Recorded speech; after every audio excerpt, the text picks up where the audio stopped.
Councilwoman Parker today for this town hall. Thank you everyone for the join in. It's 2-2. Before we start, I'll just hand over it to Matt Braden, our CEO, for some GPAR updates. Okay, good afternoon, everyone. Tomorrow afternoon, we're going to round out the week with our virtual happy hour. Hope you guys can join us 5 o'clock. We've been doing that the last few Fridays. I shouldn't say the last few. We've been doing it for almost 2 months now.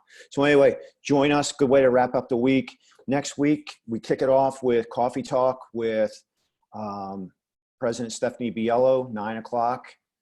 We have some other stuff lined up. We have a Women's Warriors thing that's going to happen on Wednesday evening, special time, great panel of guests. We're looking at some other great opportunities to connect you guys with some really good speakers next week. So just keep an eye on your inbox. Messaging will go out either tomorrow afternoon or on Saturday. So look for that with the whole rundown of different Zoom sessions that we will have for you next week. We hope to see a lot of you there, and please spread the word. Help get your GPAR members into this room. Great opportunities to connect. Right. Thank you, Matt. I officially may welcome Councilwoman Parker for this talk. Thank you all for coming in. This is a great opportunity for us to have Councilwoman here and talk to us, interact with us. As like before, we have questions through chat. So please, if you have any questions as we go along, please put it through chat. And as you come in, please do mute. I apologize for the sound in the background. So if you come in, please do mute yourself, and we'll begin the process with Matt. You can start with the questions. Councilwoman, welcome. Let's get you unmuted. There we go. Unmute. There we go. All right, good. We're unmuted. Welcome to GPAR. Thank you very much for carving out some time in your busy schedule to go ahead and talk with our members. How you been dealing with all this different new normal, if you will? I'm telling you, professionally, you know, we're doing what we've always done, and that is to remain committed to delivering services and representing the best interests of our constituents. But you are so right, Matt, when you say, you know, this is the new normal. Who would have thought that, you know, just a couple of months ago that we would have been meeting virtually using Zoom and Google Meets and juggling homeschooling and work and just trying to do all of those things at once. But I will tell you, the resilience and watching we as a human race adapt to our new normal as something that gives me great hope, which is why I can be very aspirational, and I have a lot of optimism about the future because of the way I saw people from different industries and just from different walks of life adapt to what has become our new normal. So how's your team making out? How's the work of your office faring with working remotely from City Hall? Hey, Matthew and Summer, and to all of the GPAR members who are there, listen, thank you all for giving me the opportunity to participate. And I want to say to you, I know it's tough on them. You know, I'm really fortunate. You know, I have always had one of the best teams in the world. I don't care if we're talking about during my tenure in the state or now here in council, but I have a very hard working team, and sort of watching everyone get together to assist in delivering services and supporting people and trying to come up with innovative ideas and thoughts about how we can service folks. So it's been tough on everyone, but my team, they're resilient, and they have lots of what Dr. Angela Duckworth, I know you all are familiar with her from Penn. They're filled with lots of that grit that she talks about, the power of passion and perseverance, and they have it. And we've all had to bring it to the forefront and utilize it during this time. So I'm real proud. And now you give me the opportunity to publicly say thank you to my team. Right. Wow. So Summer and Matthew, thank you so much for that. Thank you to each of you for what you do. So let's, yeah, you know what, let's build off of that. This is a really good time, folks, to say thank you to people who are in your circle. Reach out to them, connect to them. I think we've been trying to reemphasize that message a lot during these different Zoom chats that, look, there's another reason why we're doing these things. It's so connected with folks and that we're not, kind of falling off the grid with the different things that matter to us in our lives. So with that, let's try to introduce you to our members. Not everybody knows what section of the city you represent, your path into politics. So let's go before City Council. Where were you before City Council? How about that? I'm really happy that my relationship with GPAR did not just start since my tenure in Harrisburg. I was actually very proud to work with you during my 10-year tenure as a member of the Pennsylvania House of Representatives, where I started serving in 2005. I served from 2005 to, I'm telling you, the last day possible that I could give in my resignation because we needed my vote for the budget. Oh, I'll never forget it. When our session started in council, it was January the 6th. 5 of those years of that 10, I was chair of the Philadelphia delegation in the House, particularly during a tough time in Harrisburg, where we had none of the previous leaders in office. And so I was, in essence, like Mayor Kenny, so to speak, a friend of mine, we were talking and we said, he didn't ask to become mayor during this pandemic and to be front and center for the world during these tough economic times. And I remember that being the same thing I thought when I was chairing the delegation in Harrisburg. And we needed some very significant legislation passed, and GPAR helped me. I don't know if you guys remember that, but we were trying to do what we called the tax fairness package to get that passed. And you'll remember the spread that the Enquirer put out showing all of these out-of-town landlords and property owners who own property in Philadelphia, and they were delinquent in paying their property taxes, but they showed their beautiful homes in suburban Philadelphia. And we had to get enabling authority from the state that would allow us to place a lien on those properties that were outside of the city and they were the primary residents, but people were delinquent on what they owned in the city. And we would not, I say this proudly, we would not, because it's the power of partnership, we would not have been able to get the city that authority without GPAR's help, because you connected the local GPAR here, connected with the state GPAR. And that was what you all did. I don't think if it was Govinda, I can't think of her name. Yep, Dorinda.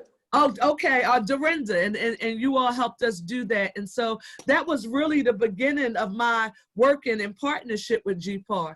And I was very happy about that. The district that I represent now, each council district, about 155 constituents. I have Northwest and Lower Northeast Philadelphia. So I have what they call the neighborhoods of Mount Airy, West Oak Lane. Well, listen, it was Mount Airy. I think we lost your sound.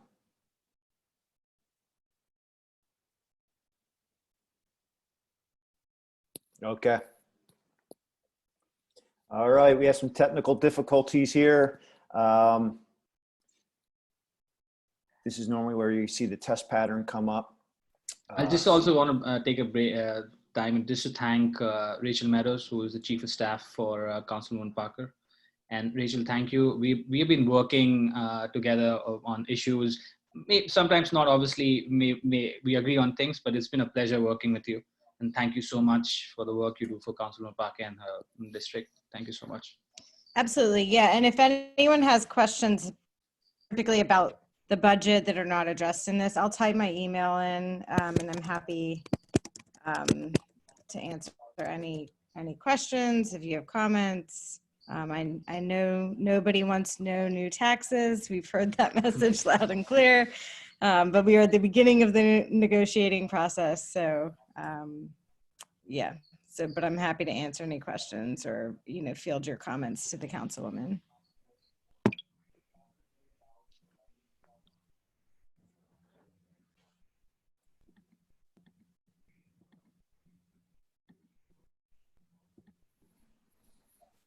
Yes. Am I back up yet?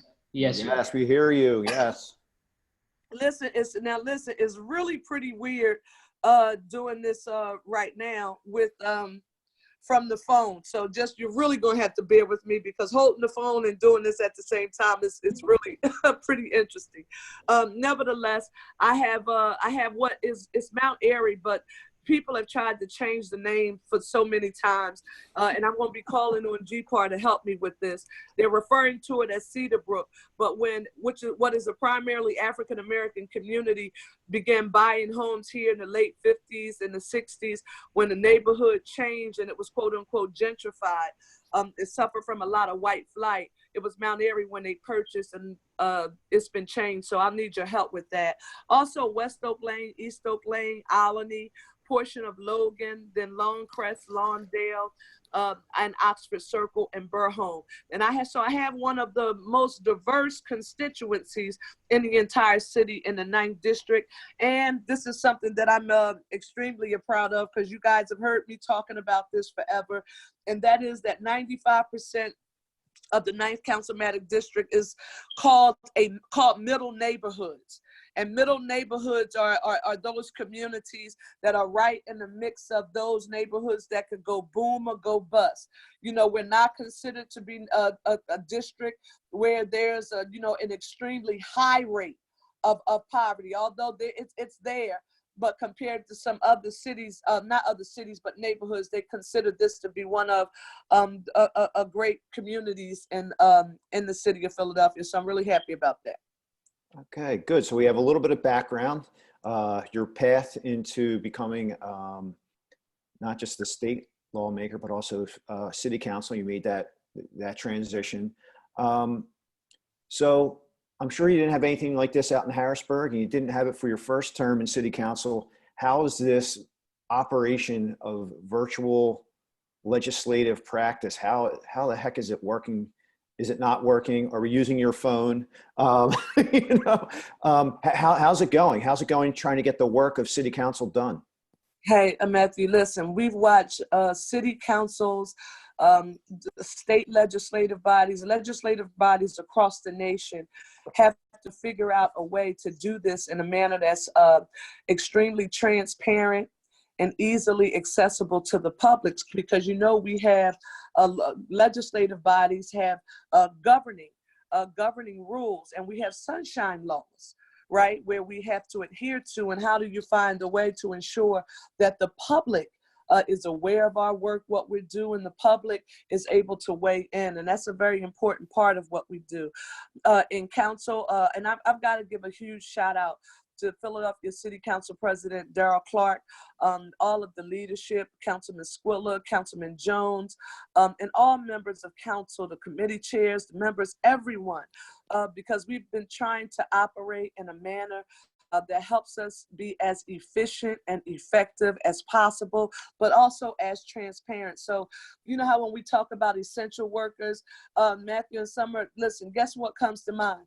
I never thought about the technical staff as being essential employees, right? You never think about that until right now, because without the technical staff's skill set and ability, we're not able to communicate and proceed with work, particularly that which is relevant to the city's economic recovery as we've been impacted by the coronavirus pandemic.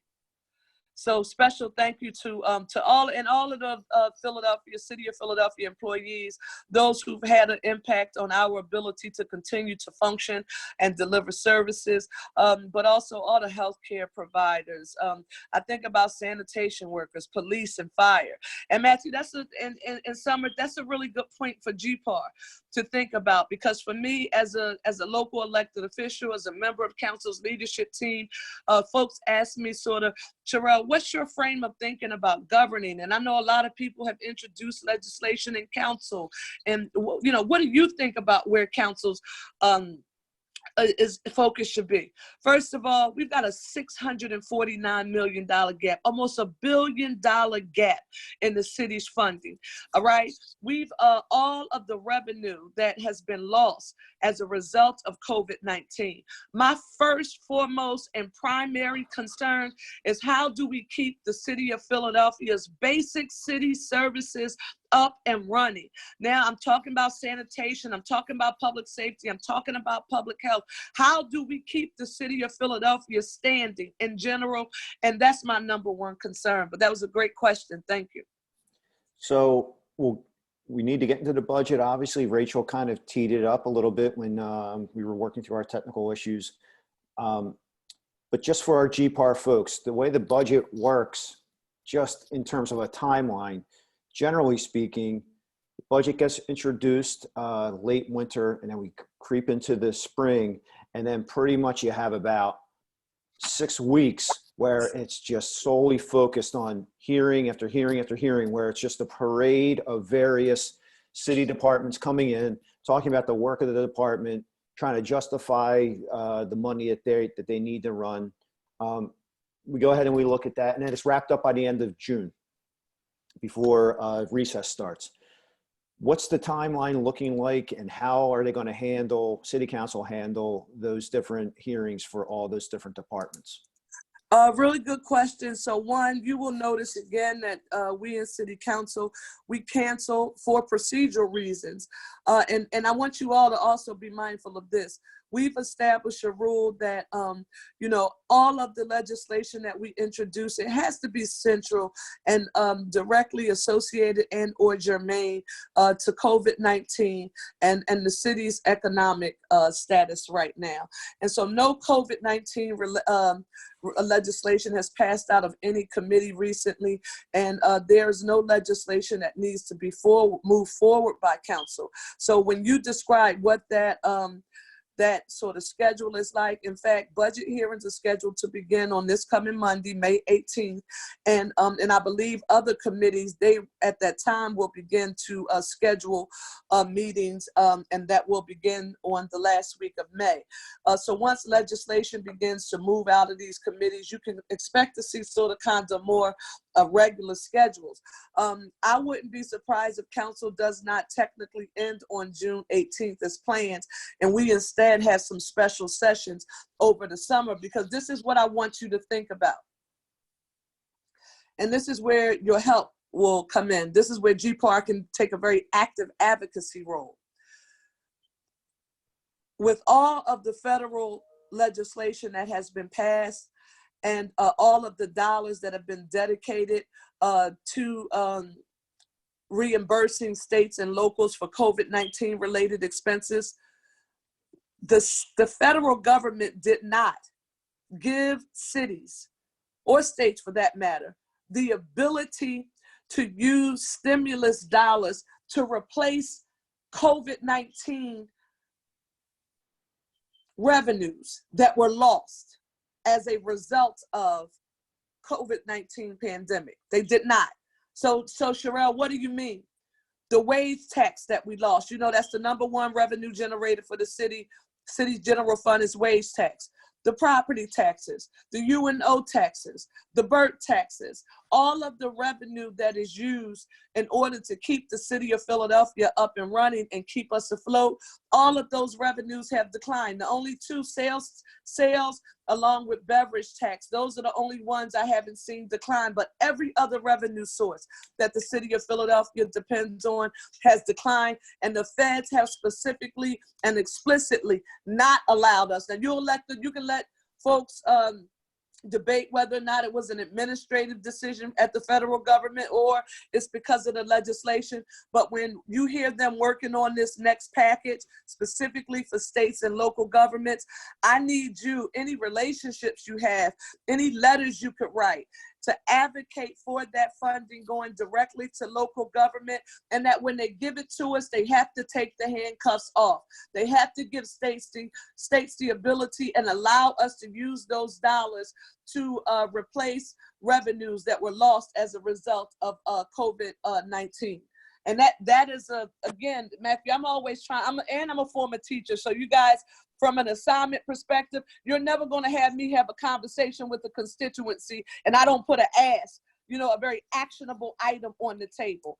You know, special shout out to our federal leaders. I've been taking the lead on organizing most of the intergovernmental cooperation and communication between the federal government, state government, along with council. I want to thank Council President Clark for giving me the opportunity to do so, and all of my colleagues, as we know that this is going to take an intergovernmental approach in order to solve any of the challenges that are facing our city right now, and there are many.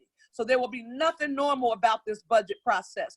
Now is the time in the middle of this crisis for me. This is my thinking, Sherelle Parker, that one, we will get through this. I am confident and sure that we will, because that's the strength and resolve of business, of our people, of our communities. But this also gives us an opportunity to rethink and use every innovative strategy and technique that's possible for us to employ to move the city of Philadelphia forward, and for us to restart in a way that we've never seen before. And I'm looking forward to that, because that's when ingenuity can thrive.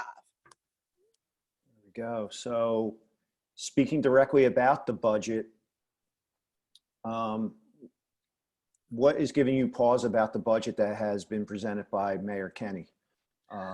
Obviously, there's lots of cuts, there's tax increases. What are your thoughts about what he gave to council with the revised budget proposal? Well, you know, again, some of the proposed tax increases that are included, the cuts, I don't like it. But remember, I served in Harrisburg for 10 years. I joke with people, Matthew, that was long enough for me to find my way to the bathroom, 10 years in Harrisburg. But what it gave me the opportunity to see is that, one, every executive, is their responsibility to introduce a budget. I don't know when there's ever been a budget introduced by a mayor or a governor, and the budget that was passed was exactly what they introduced. That's not the process. The process involves the legislative branch, and that's, in this case, members of city council. We will negotiate with the administration. But I want to say this to you. The administration, and you have to give them, I give council, I give Mayor Kenney, I give the administration, you know, kudos for all of the work they've done in these unprecedented times. But I also know this.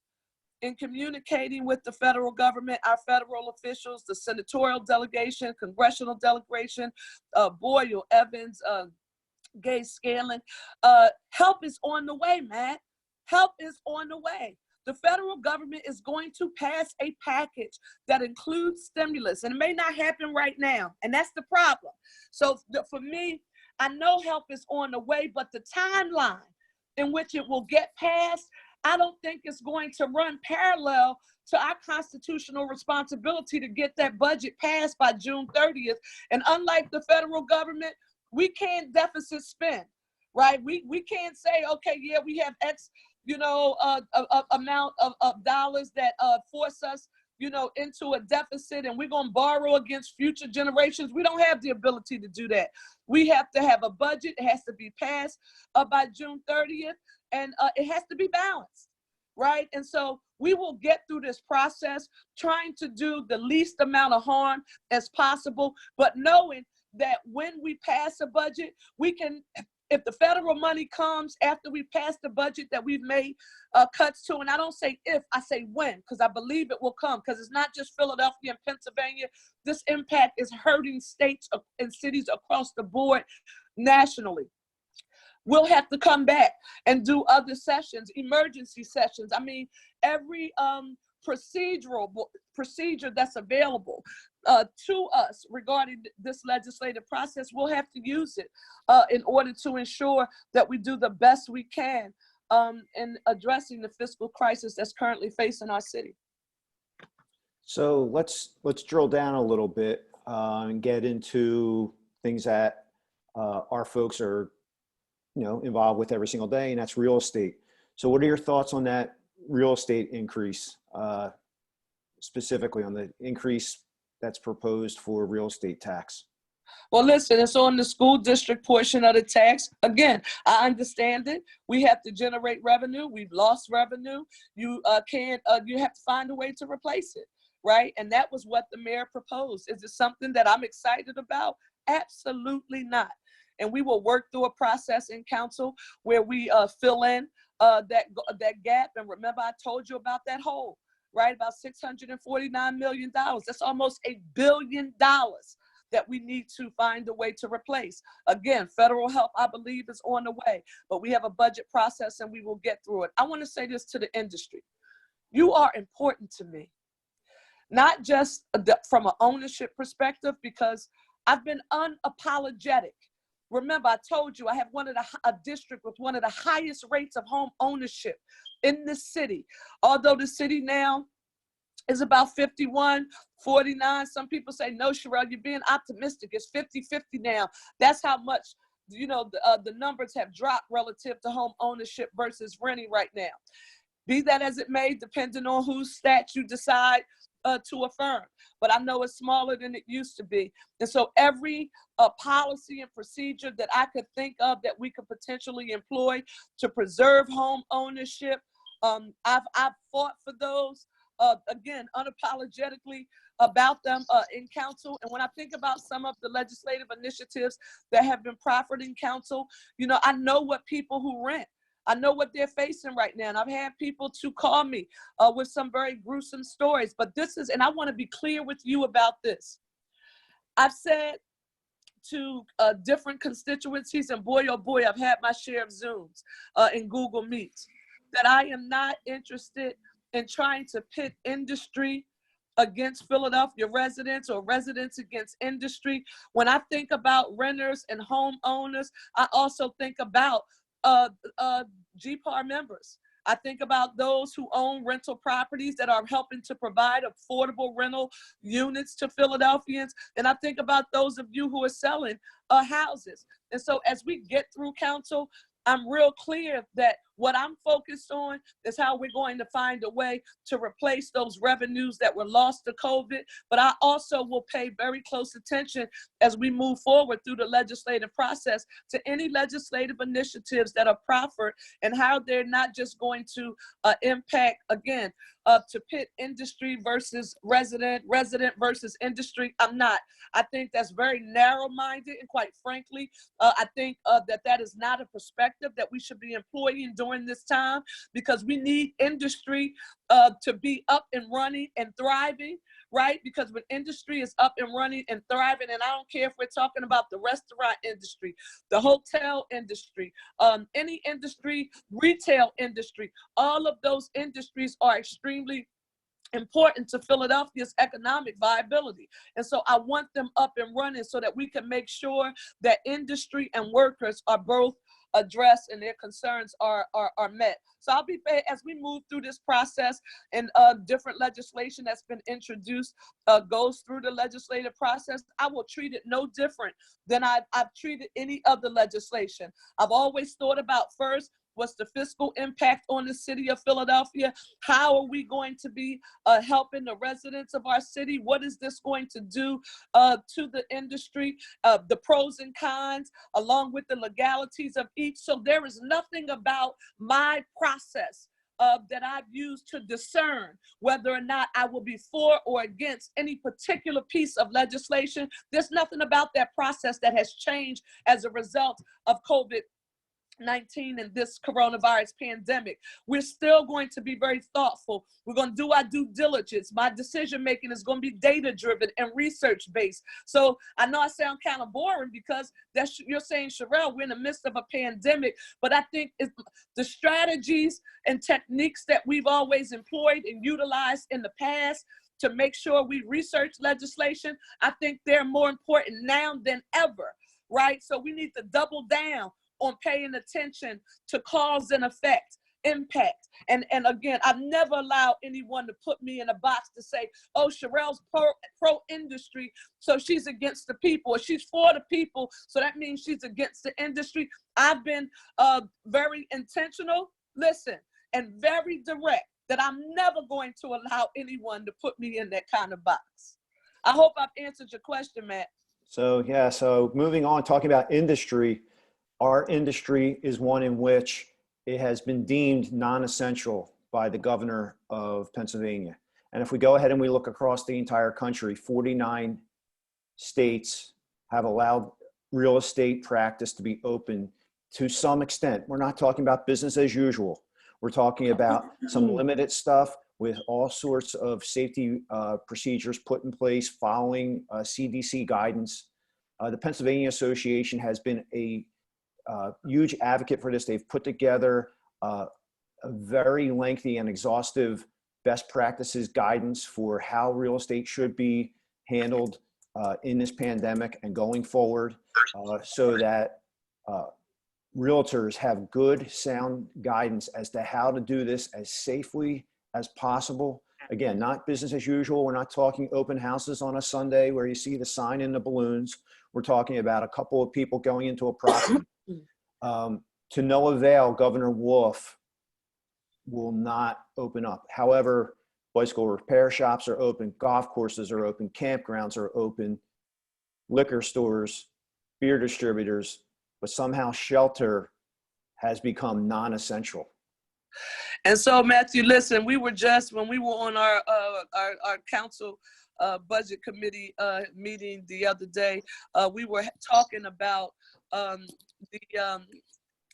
challenge in the language of defining what's essential and what's not essential, and how sort of confusing to a certain degree that it has been very very difficult for people to decipher, you know, again, what's essential and what's not. With that being said, let me say this: science and medical professionals right now is more important to me than anything. Protecting the public safety and public health of residents in Pennsylvania and in Philadelphia should be the #1 priority. And I say this to say that executives in Governor Wolf and Mayor Kenney, they are very difficult positions to hold, and you are not going to hear me complain about their stay-at-home orders.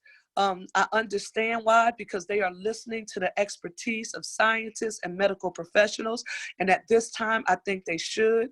And believe me when I tell you, if anyone is saying that they think that any of these executives want to sort of keep an industry down, that's really asinine thinking to me, Matthew, because remember, the executives are the one who have to give us the revenue forecast, right? And so do you think that that anybody wants to be the executive of a commonwealth, a state, and or a city and see revenues that have declined to the tune of almost $1 billion? Right? When you know that if industry was up and running, the economy was up and running back at full speed, that we would see something different happen? Of course not. So they don't want this. And Matthew, this is something else, and I've been using this term, and this is just me. I hate Monday morning quarterbacks. Right? After the game is played, they're not sitting, you know, they weren't on the field. And Monday morning, everybody has the answers to what play should have been run or what play should have been made. I will dare say to you that I understand Mayor Kenney's stay-at-home order, the governor's stay-at-home order, and whether I like it or not the case. The issue is everyone should adhere to it. I will say this: I'm happy to hear that you tell me the industry has developed some best practices for how, when there is an opportunity and all of the rules and regs are lifted, that industry has, you know, established what the standard operating procedure should be for the real estate industry as it opens. What are best practices? And I think that is a good thing to have done. I know this industry is hurting like many others, and believe me, we as the local elected officials who have to make the toughest decisions, because we're the closest ones to the people, okay? And we're only a subway ride or a bike ride away for folks to get to us. But public health and public safety comes first before anything with me, and I affirm that with all of my heart, unapologetically. Okay, so let's move on to some city council legislation. A package of bills was introduced by 3 of your colleagues as it relates to rental properties, and some of it looks like rent control and things along those lines. Sounds like it's restrictive. What are your thoughts and impressions on that package of bills? So one, Matthew, I think you heard me say earlier, and again, I've been very direct and my message is the same. And it's important to me that your members know this. I don't care if I'm talking to realtors or if I'm talking to workers who are organized or they've come together to advocate for specific legislation. I don't care if the constituency is black, white, green, yellow, purple, or orange. My message doesn't change. I worked very hard throughout my tenure as a staffer in council, as a state rep, and now as a council person. And I have not allowed anybody to put me in you're in the pro-business box or you're in the pro-worker box. Nobody's going to stranglehold me into any one particular area. I've been very clear that my primary responsibility is trying to figure out a way for Philadelphia to get revenue and benefit from that federal stimulus so that we can use that to replace revenue that was lost to COVID-19 and help to prop up our budget. But that I also would not be offering any legislation or sponsoring any legislation that I felt would put an undue burden on workers or put an undue burden on an industry.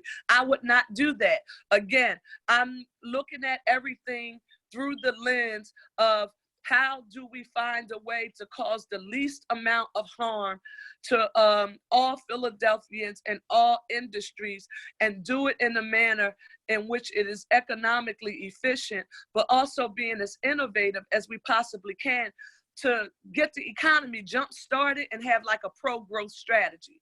So I know, like I said to you, there are multiple bills that have been introduced by my colleagues in City Council. They all have their reasons and rationale for it. You have not seen me introduce and or sponsor any legislation. I've been very much focused on what I consider to be enabling authority. If I was in Harrisburg, that's how we would term it, that enabling authority to use that federal stimulus to shore up the city's budget relative to revenue that was lost. So that legislation, when we get back to having committee hearings and we can get through a process, all of that legislation is going to be vetted. And when I describe to you my data-driven, research-based analysis, you know, I'm in everything that I do to sort of vet legislation that's coming through, I'm going to look on all sides, pros and cons. Let me say this to you, because, and I had to say this to somebody on the call the other day that asked me a question similar, and I want to be real clear about this. When people think about the real estate industry, they don't think about those owners who own one duplex or triplex. I lived on the bottom apartment. My mother lived on the first floor. I lived on the second floor. My parents passed away. Now I have another tenant in. When we talk about making decisions relative to the real estate industry, I have to think about those single property owners, for those single duplexes and single triplexes. They don't own very large apartment buildings, or they don't own units with 10, 12, 20, units in them, buildings with 20, 30 units in them. I have to think about those small property owners as well. So we're not a monolithic constituency, and you shouldn't think that anybody is going to, ensure that council is speaking, in a monolithic manner about any particular piece of legislation. We all support and are concerned about the impact, the fiscal impact that this pandemic has had on every industry that you could think of in the city, and the real estate, and that includes the real estate industry. But it's not just the big guys. I have small real estate owners too, and I've got to be concerned about them. So what I hope will encourage you is for you to know that at least we, as realtors, as members of GPAR, at least we know that when it comes time to make a decision about any legislation that's being proffered in council, Sherelle is not only going to be thinking about, just sort of the large guys. She's thinking about smaller realtors as well, and property owners as well. And so again, data-driven, research-based, and I have to think about my district. And it's really, it's really frustrating, I'll be honest, when people try to put you in a box. You're either going to be one way or another. But I worked too darn hard throughout my life, Summer and Matthew, for me to allow anybody to put me in a box. I can walk and chew gum at the same time, and I plan to do so. And the work I've done in the past, working in partnership with GPAR, demonstrates that that I can affirm that. So my last question for you is, what do you think the city needs to do to move forward? What do you think? I mean, we talked about a lot of stuff about, you know, we need to look at what might come down the pipeline with more federal dollars and things along those lines. But what do you think, what are the opportunities for the city going forward? So first and foremost, Matthew, I'll tell you, I have not liked, you know, we've all been reading these stories about certain states and cities who are saying, well, they're going to defy stay-at-home orders, and you know, they're just going to open back up the economy because it's people's constitutional right. Someone just, I read something, I don't know if it was Wisconsin, where their state Supreme Court just struck down you know, the rights of people. And so I want to make sure that it's this. First, we need to make sure that public health and public safety is first. The worst thing in the world I would like to see us do is rush to open up an economy. And as I heard Dr. Fauci, as I've heard Dr. Farley and Dr. Levine at the state level talk about what will happen if we open up too soon, and then we see a spike like there have been in other nations that raced to open up too soon for people to get back to however we can get back as normal as we possibly can without adhering to the guidelines that have been proffered by scientists and our medical professionals. So that's the first thing, because I don't want to see us think, oh, we're doing well. You know, we could do better, I'll say, relative to social distancing, but what we've done well. Our numbers are going down, and so we should open back up. No, those numbers will spike back up, and then everything will have to be shut down again, and I don't want to have to go through this a second time. So second, we need a plan that this virus to understand that this virus could be with us, and that we could be operating within our new normal for the next year or two, right? And so we need to make sure we don't have this repetitious cycle of about, okay, we have an outbreak, and so we're back to economic decline.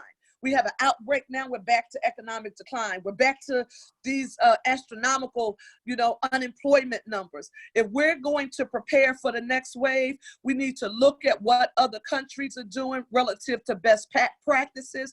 And although it may cause us some pain on the front end, we need to think about the long term. It's kind of like someone called me about line items in the city's budget, for example, and you all will appreciate this. We have some line items that actually leverage additional dollars. So Matthew, I'm saying we're going to zero out A, and you called me and say, Sherelle, how could you zero out line item A? When the city puts $100,000, that line A leverages $500,000 from the state and another $500,000 from the city. So you think you just cut $100,000, but it leverages additional funding. So why would you zero out that line item? We've got to be very smart and strategic about the decisions that we make. I want you all to know that as we think about the city moving forward, we can't do it without trying to think about those industries that we think are going to grow and thrive. Listen, opportunity has been created. Think about this digital divide, technology, its role. There are a whole lot of opportunities and opportunities for retraining, for new industries that will grow and thrive as a result of this pandemic. So what we need is to be open-minded, not the usual stuff that we're used to. We need to be innovative, data-driven, research-based, and figure out best practices that we've seen take place across the nation and across the world as we think about what Philadelphia's future will look like. Councilwoman, I'm having flashbacks to my childhood. I haven't been called Matthew this many times in 45 minutes since my mother was yelling at me. Matt, I'm sorry, Matt. I'm sorry. It's okay. I'll take it. I've been called worse. So Rachel has done a phenomenal job of fielding some of the questions in the chat. One that didn't get an answer that I want to pose to you, which you kind of are touching on it, is, you know, we hear this a lot about City Hall and business friendly. And one of the questions in there was, you know, how do we make Philadelphia more business friendly? So that's kind of a loaded question. And you can go a lot of different directions with it, but what are your thoughts on that? And, you know, is there some ways that perhaps out of all this, it could maybe change that a little bit? Hey, Matt, if I'm a business owner, you know, and it kills me sometimes when you think of, and I know when I've talked to particularly small business owners, this is what they say. Sherelle, it's funny how elected officials who've never had to be forced to make a payroll a day in their lives and who don't know anything about running a business, it's real interesting how they can always come up with different rules and regulations to govern our industry, but they've never had to function in it. And it is true, that is what is placed upon elected officials, but I don't want any onerous, antiquated and outdated rules and regulations coming from local, state, or federal government to prohibit any particular industry from thriving. And so as we govern and we budget, we got to think about that. We don't want to, you know, we want to say we want industry to thrive, but we have all of these antiquated, outdated, rules and regs on the books. We had a committee to work on that, but there's still some that are just floating out there, or we might even enact some that you think is onerous.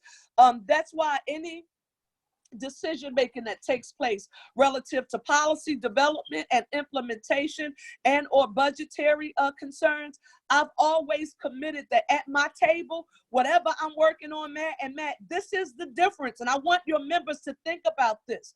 That's why no legislation that would impact any particular industry, none of it should ever be developed without having the industry at the table or having gotten their perspective. Listen, Matt, somebody's going to say, what is she talking about?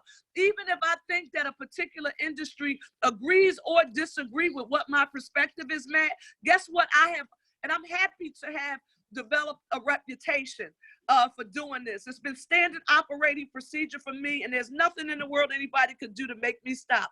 I don't care if you're for or against something I'm proffering. I'll never give an industry the opportunity to say I did not contact them in advance of my working on a particular issue and I didn't get their input. There should be no legislation proffered impacting any particular industry, and that industry did not have an opportunity to weigh in before something was proffered. That's just the way I function. Everybody else might not think about that, but that's the way Sherelle Parker does business.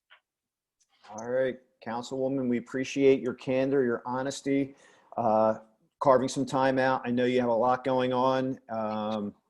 So again, thank you for your time. You know, when legislation was moving through council various times over the last couple of years, you made yourself available to us. Let us know your thoughts. You definitely quizzed us. You definitely gave us homework as well. But we appreciate that. And we thank you and Rachel for giving us some time out of your Thursday afternoon. Thank you, Matthew. Thank you, Summer. And thank you to all of the GPAR members who are on. I also just want to remind you of this. I have GPAR members who don't just work in the city of Philadelphia, but they are residents in my area. And when you guys are advocating for issues that are close to you, I ask you to not just think about the big guys, and I know you don't, but make sure you think about those, single sort of small business owners who only own one duplex or one triplex, because when people know that you are talking about them, when you talk about the real estate community, it really does give them pause and they have to think twice. And sometimes I have to remind people, wait a minute, you're talking about the real estate company like everybody owns multiple units. And that's not the case. You have to think about the unintended consequences of legislative initiatives that are proffered by local, state, and federal government. We always have to say to ourselves, how is this going to impact the entire industry, and not leave any particular constituency out. So thank you all for your time. Thank you for having me. And Godspeed to the residents of our city and our great city. We are resilient and we're strong, and we won't allow this COVID-19 pandemic or the coronavirus to beat us. Philadelphia, we will survive. Thank you. There we go. Thank you, Councilwoman. Thank you, GPAR. Thank you, Rachel. Take care. Everyone have a great day. We'll see you tomorrow at the happy hour. Take care. Thank you.